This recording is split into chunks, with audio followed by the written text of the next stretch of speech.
Dr. Fux aqui, que ele falou, vamos financiar um estudo. Obesidade é problema de saúde pública no Brasil, 50% dos obesos têm excesso de peso.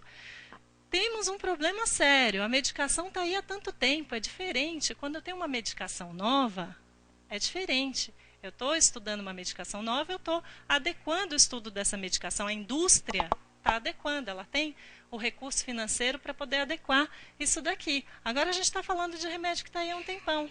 Então, assim, existe abuso? Existe. É mais fácil banir do que restringir? Pois é, então. Mas ainda não está restrito o suficiente, né? Porque aqui ele está contando. Médico do tráfego prescrevendo, todo mundo falando aqui que ele vai acabar lá no caminhoneiro, né? E que o caminhoneiro sabe Deus que dose dá e que não tem indicação. Então, assim, o medicamento, ele é eficaz, a prática clínica demonstra, e a gente tem um estudo de evidência A, como o Vanderlei defendeu aqui. É um estudo inicial, é um estudo que nasceu da universidade para responder uma pergunta dos estudantes. E que foi feito o ecocardiograma e que uma paciente desenvolveu sinais de hipertensão pulmonar no grupo placebo que jamais tinha sido exposta a medicamentos antes. E que, portanto, a gente mostrou que a própria obesidade por si ela pode ser fator de risco. Então, acho que aqui eu respeito a Anvisa, eu acho que a Anvisa é uma entidade reconhecida internacionalmente, parabenizo pelo esforço que vem tendo em relação aos anorexígenos, tá? Só acho, essa é a minha opinião pessoal, que quando a gente analisa os anorexígenos, a gente tem que analisar nesse contexto. A gente tem que analisar que os dados que se tem são dados de uma medicação que foi prescrita para pessoas que não deveriam fazer uso, em associações, ou pessoas que não estão dentro das diretrizes. E a função da SBEM e da ABESO, e das universidades, da qual uma delas eu faço parte, é justamente o quê? Formar profissionais capacitados. Essa é a nossa função. Formar profissionais capacitados que possam julgar e identificar o uso adequado da medicação. Cada um com a sua responsabilidade em relação à prescrição ética da medicação.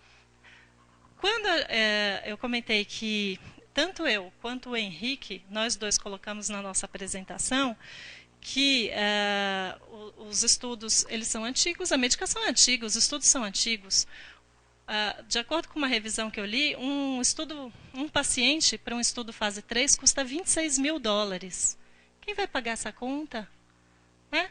Então, a gente vai privar o médico sério, o médico ético, que prescreve adequadamente, o paciente correto, que se beneficia com o uso da medicação, em prol dos maus prescritores, do mau uso. Então, a gente tem que... essa é uma decisão muito difícil e que eu acho que deve ser tomada com muito cuidado, justamente por conta desse contexto todo que eu coloquei. E é isso que eu tinha para falar. E uma coisa que o professor aqui, só para corrigir, que o senhor chegou e disse assim, nossa, a dietilpropiona só serve para usar no começo, né? Depois que abre o estudo. Isso daqui é só conhecer a estatística do trabalho, né? Que o trabalho na estatística dele é intention to treat, last carried. Né? A gente carrega a última observação, e a gente teve os pacientes que saíram do grupo placebo por ausência de eficácia. E essa ausência de eficácia foi carregada até os 12 meses. E é por isso que a curva é desse jeito. É só olhar a estatística do trabalho.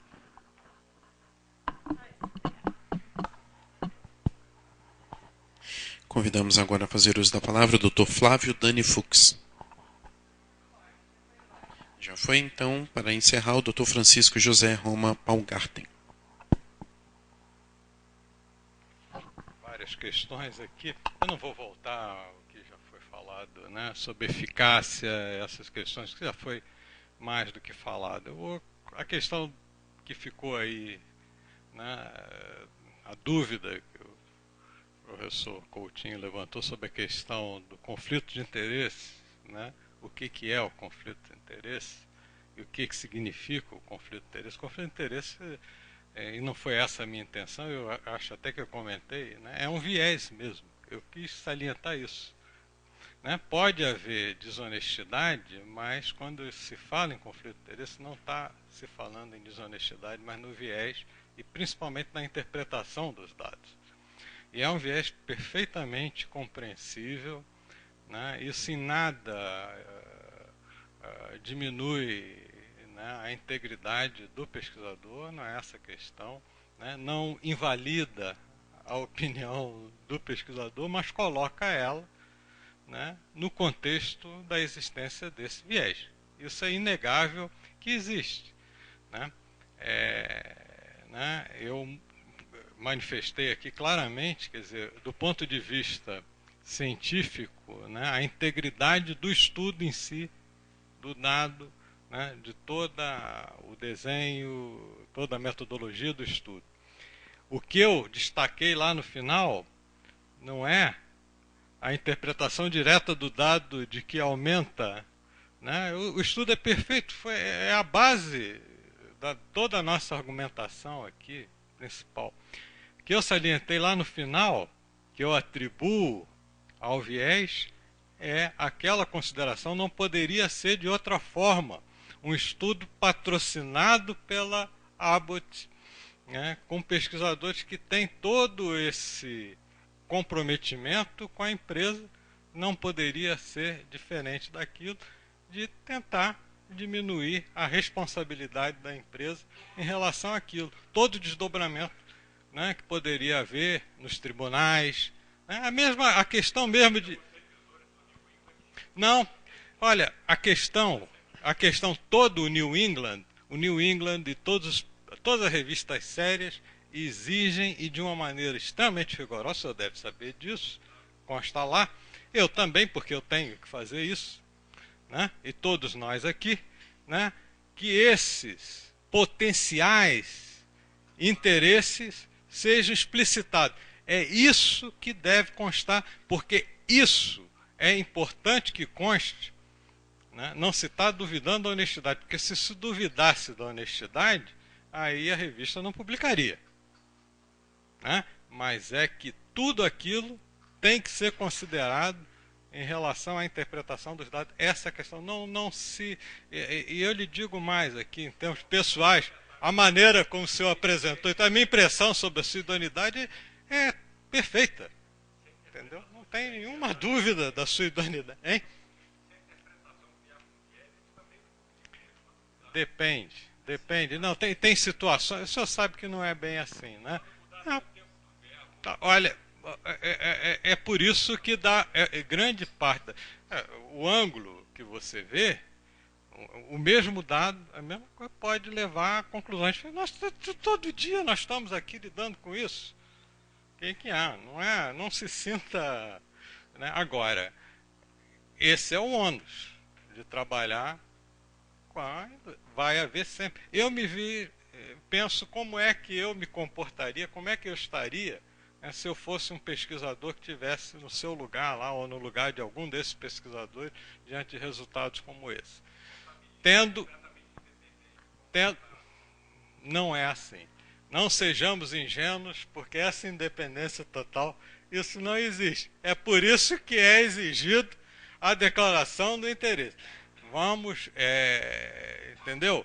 E é por isso que o dado não é inválido, ele não é inválido, o estudo não é inválido, ele é válido, mas ele tem que ser olhado, né, no seu contexto. E o que está escrito, né, ali pelos autores do estudo tem que ser olhado também no contexto da relação desses autores com a empresa que patrocina o estudo. E essa é uma questão. Agora, não vou me estender mais do que isso, essa questão do conflito de interesse, isso não é exclusivo da atividade do médico, da atividade científica, isso existe no serviço público, no modo geral.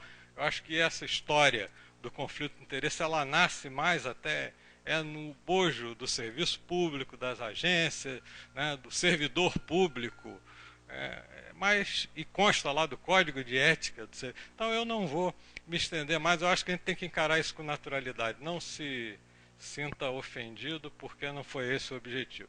Agora, a questão do FDA, que o senhor também levanta, né? Qual é a contradição e tal, o FDA, né?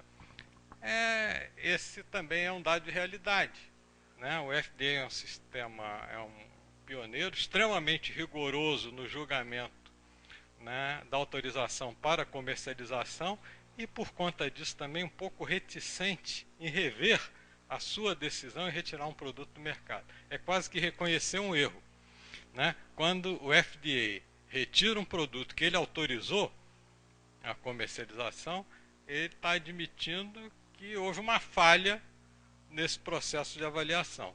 Então há uma certa, no caso da sibutramina mesmo, a comunidade europeia antecedeu muito o FDA na tomada de decisão. Isso é um típico padrão, né, de como as coisas ocorrem nos dois cenários, né? Eu diria, a gente tem muito tempo de trabalho nessa área, que na Europa é um pouco mais fácil as coisas chegarem ao mercado e um pouco mais fácil sair. Nos Estados Unidos é um pouco mais difícil entrar e mais difícil também do FDA rever a situação. Agora, o que há nisso, que é mais... E em relação aos outros, né, nós temos uma situação, esses medicamentos são muito antigos, possivelmente até anteriores a essa emenda que eu me referi aqui, que Falve Harris, que modificou, que introduziu essas, e há contextos legais diferentes aí que também interferem com essa questão, né? Então, mas nenhum desses, fepramona ou fentermina, né, que não é registrado aqui, é lá por um uso, né, por um período curto, né? Embora isso seja racional, eu acho que não deveria estar no mercado americano, né? Há uma série de implicações legais e uma importância talvez menor em termos de impacto de saúde pública, que leva a que eles deixem isso continuar assim. Isso não foi só em relação a esses casos. Há toda uma coisa que nós chamamos um lixo, né, com que a agência americana se deparou na década de 60, quando começou a introduzir esse rigor em termos de avaliação de eficácia, que está aí, acho que até uma parte já foi, né, removida do mercado, outra está até hoje aí. São particularidades também do sistema jurídico que funciona lá e que é diferente do nosso aqui. Não é que haja uma convicção de que esses medicamentos são realmente úteis. Não é, não. E na comunidade europeia também é uma situação desse tipo, né? Ficou aqui e ali, na maioria dos países, dos Estados-membros, esses medicamentos foram retirados. Mas aqui e ali tem um ou outro desses aí que continua. Houve uma decisão da EMEA de limpar isso de uma tacada com uma avaliação exatamente, mas só que eles têm um problema que é exatamente, juridicamente, é exatamente essa situação. Como dizer agora que eu vou retirar do mercado por ineficácia uma coisa que eu considerei eficaz? A única possibilidade jurídica, com boa sustentação jurídica lá para que isso fosse operacionalizado, era ter um estudo do tipo Scout, né, que mostrasse claramente isso tudo. Quer dizer, não tem um estudo que mostre o efeito adverso, mas também não tem estudo que mostre que é seguro. Então é uma situação, está aí nesse limbo, nessa situação. São problemas que o contexto regulatório desses países tem e que eu acho que aqui não existe. Eu acho que aqui, não sei, a Anvisa tem que examinar isso. Agora, o que nós podemos dizer, né, e aqui eu termino, é exatamente isso. Não há sustentação científica em termos de demonstração de eficácia para a manutenção de nenhum desses medicamentos no mercado. Doutora, me desculpe, mas o seu estudo, eu não estou criticando o seu estudo exatamente, desculpe, eu entendo, eu acho que a senhora fez o melhor possível, eu só posso elogiar isso. O que eu critiquei, talvez eu tenha me colocado mal, né, é a utilização das conclusões do seu estudo nesse contexto regulatório. Essa é a minha restrição. Não o estudo em si é válido, é mais uma evidência que se traz à discussão. mas ele não pode ser uma sustentação